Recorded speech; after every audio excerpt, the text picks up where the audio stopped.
예, 어제 국민의힘의 당대표 비서실장인 박성민 의원이 비서실장직을 사임했습니다. 정당의 당대표 비서실장이란 자리는요, 당대표의 일거수일투족을 함께하면서 모든 걸 논의하는 자리입니다. 그래서 현역 의원이 좀 무거운 자리다 보니까 현역 의원이 그 자리를 맡은 거고, 특히 박성민 비서실장은 친윤계 인사입니다. 석 달 전에 당대표 비서실장으로 갈 때도 윤석열 대통령의 제안으로 가게 된 거라고 해요. 따라서 대통령과 당대표 사이의 가교 역할을 담당했던 인물인데 갑자기 이준석 대표 곁을 떠나겠다고 결정을 하니까 관심이 쏠릴 수밖에 없었죠. 일신상의 이유 때문이다 이렇게 설명했습니다만 이게 뭐 윤 대통령의 의중이 들어간 거 아니냐라는 해석이 나올 수밖에 없죠. 짚어보겠습니다. 국민의힘 혁신위 천하람 위원 연결이 돼 있습니다. 천 의원님 나와 계세요. 네, 전남 수천의 천하람입니다. 예. 일단 사실관계부터 좀 확인을 하고 싶은데, 그러니까 당대표 네. 비서실장이었던 박성민 의원 친윤계 인사 맞죠? 네, 대통령이랑 찐친이십니다. 진짜로 친한 분이시고요. 그렇기 때문에 대통령께서 당대표실과 대통령실 사이의 가교 역할을 다소 강권해서 맡긴 인물이라고 당내에서 알려져 있습니다. 강권해서. 그러니까 박성민 의원은 이제 당대표 비서실장직을 그렇게 가고 싶어 하진 않았는데 윤 대통령이 전화해가지고 좀 맡아달라 이렇게 했다는 게 사실이군요. 네, 그렇습니다. 찐친이다. 네. 그런데 왜 3개월 만에 그만뒀는가? 왜라고 알고 계세요? 왜라고 생각하세요? 네, 일단 저도 당내에서 좀 취재를 해봤는데요. 예. 본인이 기본적으로 대통령실과 당대표실의 가교 역할, 그리고 또 당내에서는 소위 말하는 친윤계 의원들과 대표 사이의 그 좀 쿠션 역할 같은 것을 맡아왔었습니다. 예. 그런데 최근에 친윤계 의원들과 윤석 대표의 사이가 사실 굉장히 안 좋게 됐고, 네. 그리고 대통령실과의 관계에서도 다소 삐걱거리는 형태의 대통령실 익명 인터뷰가 나오고 네. 그런 상황들이 있었습니다. 그래서 그런 상황에서 박성민 의원이 본인이 비서실장 역할을 과연 잘하고 있느냐, 그리고 당이나 대표에게 도움이 되느냐, 이런 부분에 대해서 좀 많이 괴로워했다고 해요. 주변에 막 토로를 좀 했대요. 괴롭다고. 네, 사석에서도 다른 의원들에게도 예. 굉장히 힘들다, 그리고 본인이 도움이 되는지 잘 모르겠다라는 얘기를 많이 했다고 합니다. 그런 괴로움 끝에 사표를 던진 거 아니냐. 일각에서는 윤석열 대통령이 이준석 대표를 손절했다는 어떤 사인 아니겠느냐. 그러니까 손 놓은 거 아니냐라는 해석도 있던데 어떻게 보세요? 저는 그렇게 해석이 나올 수밖에 없다고 생각합니다. 일단은 뭐 박성민 의원이 물론 뭐 개인적인 괴로움이나 당에 대한 책임감이 있었겠죠. 예. 그렇지만 그 이상으로 대통령이 강권해서 오게 된 자리 아니겠습니까? 처음에 그렇죠. 해당초. 그렇죠. 그런 면에서 과연 대통령과 소통 없이 이런 결단을 내렸겠느냐라는 게 하나가 있고요. 또 한 가지는 타이밍의 공교로움입니다. 타이밍이요? 어떤 타이밍이요? 두 가지인데요. 일단 7월 7일에 이준석 대표의 징계 절차가 진행된다라고 하지 않습니까? 예. 그래서 그만둔다 하더라도 굳이 7월 7일 이전에 말이 나올 수밖에 없는 이 타이밍에 그만둬야 되는 거냐라는 얘기가 있고, 네. 또 한 가지는 오히려 대통령께서 해외에 계신 타이밍을 노린 것 아니냐. 왜요? 왜냐하면 이제 과거에도 보면 예. 대통령이 부담스러운 어떤 정치적인 국내 정치 메시지를 내야 될 때는 대통령이 해외에 있는 때를 노리는 경우들이 종종 있었습니다. 대통령한테 부담 줄까봐. 그렇죠. 이게 이제 윤심 논란이 상대적으로 그래도 대통령이 해외에 계시면 덜 나오지 않겠느냐. 뭐 이런, 그러니까 결심 자체는 과거에 했지만 발표 타이밍을 지금으로 잡은 것 아니냐. 뭐 이런 분석도 일각에서 나오는 것 같습니다. 지금 말씀을 듣고 보니까 진짜 그 상식적으로 그러네요. 대통령이 전화해가지고 저 당대표 비서실장 좀 가주시오 해서 갔던 분이 그 네. 자리를 내려놓을 때 대통령과 상의 한마디 없이 통화 한마디 없이 그만뒀겠는가? 그건 아닐 거라고 보신다는 거예요. 그럼요. 요즘은 또 그리고 해외에 계셔도 뭐 메신저를 통해서든지 얼마든지 소통할 수 있지 않습니까? 그러다 보니까 예. 아무런 말씀도 안 나누고 그만뒀을 거다. 그렇게 보기는 좀 어려울 것 같습니다. 그렇죠. 뭐 우주에 있어도 영상 통화됩니다. 요즘은 해외가 아니라. 그렇죠. 어제 네. 저희 프로에 출연한 박지원 전 국정원장은 친윤계 전체가 이준석 고사작전에 들어간 거다. 그리고 네. 윤리위가 사형 선고를 내릴 테니 그 전에 알아서 그만두라는 어떤 사인을 지금 주고 있는 게 아니겠는가 이렇게 평하시더라고요. 해석하시더라고요. 천 의원님도 동의하세요? 아니 뭐 일단 윤리위가 뭐 사형 선고까지 내릴지는 모르겠습니다. 뭐 비유적인 알 수 없는 표현이겠죠. 예. 네 일이지만 일단 저는 친윤계 전체가 돌아섰다라는 평가는 어느 정도 맞는 것 같습니다. 저는 친윤계도 사실 단일한 그룹이 아니고 단일한 의사가 형성되기 어려운 것 아닌가라고 본 적도 꽤 있었거든요. 예. 그리고 일부는 저는 이준석 대표를 두고 좀 간을 봤다고 생각합니다. 간이요? 어떤 네. 식으로요? 무슨 말씀이세요? 이제 사실 앞으로 1년간은 그렇게 큰 정치적 이벤트가 없습니다. 없어요. 그렇기 때문에 이준석 대표가 조금 뭐랄까요 조용히 있는다면 친윤계 입장에서도 가만히 있으면 살려는 드릴게 같은 느낌으로 간을 좀 봤던 게 아닌가라는 생각이 들고요. 어떤 부분을 보면서 그렇게 생각하셨어요? 간 봤다는 거는 어떤 시점 말씀하시는 거예요? 사실은 그 윤핵관이라고 불리는 분들 사이에서도 예. 정진석 부의장이 이렇게 이준석 대표를 공격하거나 이랬을 때 예. 참전하지 않고 오히려 분위기를 본 부분들이 저는 꽤 있었다고 보거든요. 참전 안 했어요, 그때. 맞아요. 참전한 분이 없었어요. 대부분 참전 안 하셨습니다. 오히려 권성도 의원 같은 경우는 예. 정진석 의원의 개인 의견이다라고 선을 긋기까지 했었거든요. 예. 그런데 저는 결정적으로 이준석 대표에 대한 친윤계의 그 반응이 악화된 거는 공천개혁이라는 카드를 들고 나오면서부터가 아닌가. 결국 이준석 대표라는 그 분은 남은 1년간도 결코 조용히 있지 않겠구나. 그리고 본인의 표현대로 본인의 개혁 드라이브를 거는 자기 정치를 하겠구나. 이런 그 판단을 내리고 나니까 조금 이준석 대표에 대한 그 전체적인 친윤계의 반응이 더 차가워진 게 아닌가. 저는 뭐 이렇게 해석하고 있습니다. 공천 개혁을 하면 또 뭔가 이준석 식의 어떤 돌출 행동 이제 윤핵관 입장에서 돌출 행동 거슬리는 행동일 수도 있죠. 뭐가 있을 수 있겠구나. 또 가만히 있지 않겠구나. 옛날에 잡음 있었던 때처럼 갈등이 있었던 때처럼 또 돌아가겠구나. 그러면 이 화근을 없애버리자. 이렇게 갔을 수도 있다.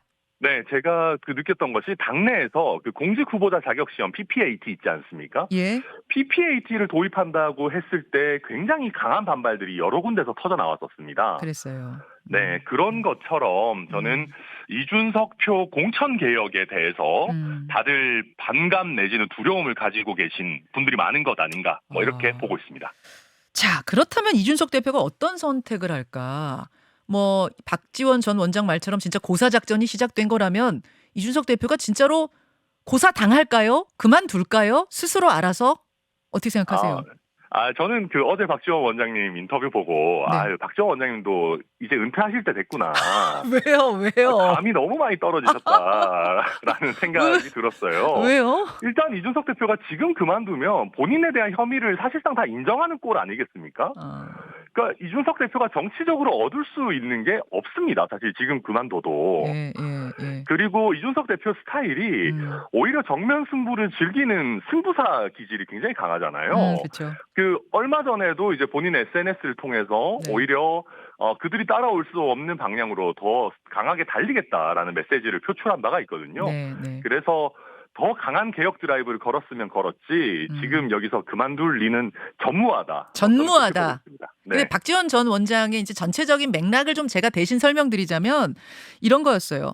참 안타까운 일이다. 나도 이준석 응원한 사람으로서 안타까운 일인데 더 험한 꼴을 당할 것 같아서 더 험한 꼴 당하기 전에 차라리 그만두는 게 낫지 않겠느냐 이런 톤이었어요. 근데 이준석 대표는 저는 기본적으로 그런 생각이 있는 것 같아요. 본인이 원하는 그 개혁 방향을 국민들께 선보이고 싶다라는 의지가 굉장히 강한 것 같습니다. 그리고 작년 12월 정도에도 설령 당대표직에서 물러나거나 향후 정치를 못하게 되는 한이 있더라도 후회할 만한 일은 하고 싶지 않다라는 식의 얘기들을 한 적이 있어요. 다시 말해서 더 험한 꼴을 당하더라도 물러날 사람이 아니다 그 말씀이에요. 네, 그렇습니다. 알겠습니다. 이준석 대표 페이스북 보겠습니다. 이게 어떤 페이스북이냐면 유튜버 레인보우로 좀 보여드릴 텐데요. 그젯밤에 올린 페이스북이에요. 그젯밤은 어떤 밤이냐. 박성민 비서실장이 그만두겠다는 의사를 이준석 대표한테 직접 전달했다는 밤입니다. 그러니까 국민들한테 발표하기 전에 이준석 대표한테 먼저 전달한 그 밤에 올린 페이스북입니다. 뭐라고 썼느냐면 뭐 복잡하게 생각하나 모두 달리면 되지. 그들이 감당할 수 없는 방향으로. 딱 세 문장입니다. 그들이 감당할 수 없는 방향으로 달린다. 여기서 그들이란 아마도 뭐 이준석 대표 입장에서는 자신을 내고자 하는 사람들을 지칭하는 것 같아요. 근데 그들이 감당할 수 없는 방향으로 달리겠다라고 했습니다. 네. 자, 이럴 경우에 이준석이 달리기 시작하면 어떤 그림이 펼쳐질 거라고 생각하세요? 이걸 보고 이제 혹자들은 이준석 대표가 흑화해서 소위 음, 뭔가 당의 해가 되거나 아니면은 뭐 아주 더러운 진흙탕 싸움을 하지 않을까 걱정하는 분들도 계시는 것 같습니다. 그런데 예. 지금 저는 이준석 대표가 그럴 일은 전무하다고 생각하고요. 어, 왜냐하면은 이준석 대표 입장에서 현재 기댈 수 있는 언덕은 여론밖에 없습니다. 음, 그렇다면은 아마 본인이 당대표로서 필요한 여러 개혁 과제들을 제시하고 그 네. 방안들을 제시해서 이준석 대표가 조금 더 당의 체질을 좀 바꿔야 되겠다. 선거 아, 2번 이긴 거 이상으로 다음 총선을 이기려면 예. 이준석 대표의 구상과 능력이 필요하겠다라는 것을 저희 당원과 국민들에게 오히려 설득해야 되는 것이거든요. 그런 어, 상황에서 만약에 이준석 대표가 예, 흑화해가지고 예. 뭐 정말로 전면전을 펼치기 시작한다. 음, 특히 안 좋은 방향으로 어떤 음, 명분 있는 전면전이 아니라 네네. 아주 지저분한 방향으로 가게 된다 그러면 음, 여론의 지지까지 다 잃어버릴 수가 있어요. 저는 그래서 아, 이준석 대표가 그럴 리는 없고 본인이 평소에 당대표가 되면 예, 하고 싶었던 이런저런 개혁 과제들을 예. 앞으로도 풀어내지 않을까 저는 뭐 그렇게 예상됩니다. 아니, 그런데 윤리위에서 네. 대표직을 내려놔야 될 정도의 징계가 나오면은 뭐 개혁 과제든 뭐든 하고 싶어도 못 하는 거 아닙니까? 달리고 어, 싶어도 못 달리는 거 아니에요? 그런 방향으로? 네, 저는 뭐 그럴 수 있다고 보지만 그래도 지금 현재 윤리위에서 어떤 식의 결정이 나오든 각 시나리오별로 네. 이준석 대표가 나름대로 대처할 방안을 마련하고 있다 내지는 마련을 노력하고 있다라는 내용들이 뭐 언론에서든 또 당내에서도 음. 흘러나오고 있거든요. 예를 들면 효력정지 어, 가처분 신청 같은 걸 바로 건다든지 뭐 이런 식이요. 네, 뭐 구체적인 내용은 저도 듣지 못했습니다만은 아마 음. 이준석 대표 스타일상 음. 조용히 끝나지는 않을 것 같습니다. 그래서 대표직을 계속 가지고 가면서, 그러니까 만약입니다, 여러분. 이거는 이제 대표직을 가지고 가면서 강한 개혁 드라이브, 즉 명분 있는 싸움을 할 것이다. 그래서 네, 여론을 더 맞습니다. 가져오는 방법을 가지고 갈 것이다. 이 네, 말씀이죠. 쉽게 얘기해서 아, 결국 이제 선택지는 한 세 가지 아니겠습니까? 이준석 대표 음, 입장에서 음, 박지원 원장이 말씀하시는 것처럼 사퇴를 하거나 예, 아니면 두 번째로는 뭐랄까요 윤핵관 내지는 친윤계와 타협을 네, 하고 내가 공천개혁 이런 건 안 할 테니 음, 그냥 대표직만 유지하게 해주십시오라고 굽히고 들어가는 거. 음, 세 가지는 윤석열 대표 원래 본인 스타일로 네, 정면 돌파하고 공천개혁이든지 불편한 뭐 여러 가지 음, 과제들을 계속 밀어붙이는 것. 불편한 이 세 과제, 가지 방안이 있을 텐데 저는 이준석 대표의 스타일이나 지금까지 내온 메시지를 봤을 때 네, 세 번째 정면 돌파 카드를 선택할 가능성이 뭐 거의 음, 99.9%다 그렇게 보고 있습니다. 그렇군요. 만약 윤리위가 징계를 한다고 하면 어떤 명분을 가지고 하겠죠. 그냥 뭐 마음에 안 드니까 눈에 가시니까 쫓아낸다 이럴 리는 절대 없어요. 그럼요, 뭐 국내도 아니고요. 그럴 리는 그렇죠? 예, 없겠죠. 그럴 예. 리는 없어요. 그런데 지금 네, 수사기관에 수사 결과가 있는 것도 아니고 또 이 대표 네, 본인은 완강히 부인하는 상황에서 정황 증거만으로 당대표를 뭐 소위 내쫓는다면, 그것도 네, 한국 최초의 30대 당대표로 선출됐던 2030의 아이콘 같은 대표를 내쫓는다면 그거는 네, 국민들이 충분히 납득하겠는가. 만약 국민 설득에 실패한다면 그건 국민의힘으로서는 상당한 타격이 되지 않겠는가. 이런 네. 우려도 있거든요. 어떻게 뭐 보세요? 짧게 말해서 도로 자유한국당으로 가는 거죠 스스로. 어, 아니 뭐 당대표에 대한 징계가 불가능한 건 아닙니다. 뭐 음, 정의당에서도 과거에 한 바가 있고요. 예, 그런데 말씀하셨던 것처럼 예, 본인이 인정을 한다거나 그 정의당의 사례처럼 예, 아니면 누가 봐도 명확한 근거가 있어야 되는 것이거든요. 음, 논쟁의 여지가 없을 정도로. 예, 그런데 과연 지금의 그 윤리위가 그 정도 근거를 확보했는지 내지는 확보할 의지가 있는지 저는 잘 모르겠습니다. 말씀하신 것처럼 지금도 수사가 진행 중인 상황에서 예. 수사 결과가 나오기도 전에 불충분한 근거를 가지고 민주적으로 선출된 당대표를 징계한다? 저는 이거 뭐 굉장히 정말 저희 당으로서는 음, 치명적인 결과가 초래될 수가 있다. 그렇게 그리고 보세요. 이렇게 되면 음, 앞으로 세력이 없는 어떤 다크호스 스타일의 음. 당대표가 나오기가 굉장히 어려워집니다. 더 이상 언제든지 다크호스는 흘릴 수 있다라는 시그널을 주게 되는데 저는 그래서 앞으로의 선례를 두고 보더라도 왜 이렇게 참 걱정스럽다. 뭐 그런 생각이 알겠습니다. 많이 듭니다. 자, 그러면 윤리위가 국민이 납득할 만한 징계의 근거를 찾을 수 있겠는가? 그 부분을 한번 짚어보죠. 네. 어제 경찰이 이준석 대표한테 2013년 성접대 했다고 주장하는 사람 아이카이스트 김성진 대표를 조사했습니다. 지금 김성진 대표는요 240억대 투자금 사기 사건으로 9년형 받고 복역 중이에요. 그래서 구치소에서 조사를 했다 그래요.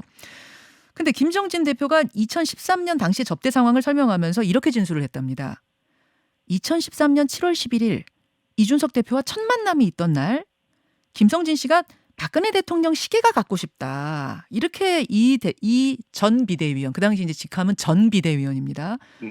구해달라 그랬대요. 그랬더니 이준석 전 비대위원이 나 못 구한다. 냉정하게 거절을 했답니다. 근데 그 다음 8월 미팅 때 박근혜 시계를 구해서 가지고 왔더라는 거예요. 이렇게 세세하게 접대 상황을 기억하고 있다라는 이제 증언들을 했다는 겁니다. 그러자 이준석 대표가 박근혜 시계 나는 받은 적도 구매한 적도 찬 적도 없다. 일련 번호가 있으면 그거 대봐라. 이렇게 또 받아쳤더라고요. 네. 이것 외에도 김성진 대표가 요목조목 지금 뭐 영수증도 낸다고 하고 뭐 여러 가지 증거들을 낸다고 하는데 이런 것들이 점점 나오면 윤리위에서 어떤 국민이 납득할 만한 징계 사유를 찾을 수 있지는 않겠는가? 어떻게 보세요? 네. 저는 뭐 일단은 근거가 나오는지가 중요하다고 생각합니다. 지금 이제 김성진 씨 측에서는 주장을 쏟아내고 있어요. 근데 저도 이제 변호사이기 때문에 보면 소송이 꽤 진행된 다음에 주장을 새롭게 쏟아내는 것은 그렇게 좋게 보지 않는 경우들이 많이 있습니다. 오히려 근거를 내놔야 되는 것이거든요. 지금 김성진 씨 측에서 많은 얘기하고 있지만 예를 들어 시계 같은 경우도 그때 처음에 뭐 다 구해달라고 얘기했던 2013년 7월 같은 경우에는 아직 박근혜 대통령의 시계가 최초로 전달되기도 전이었다. 뭐 잠깐만요. 잠깐만 정확히 좀 하죠. 그러니까 박근혜 시계가 세상에서 처음 이제 선물로서 전해진 거는 8.15 때죠. 8.15 독립유공자 때.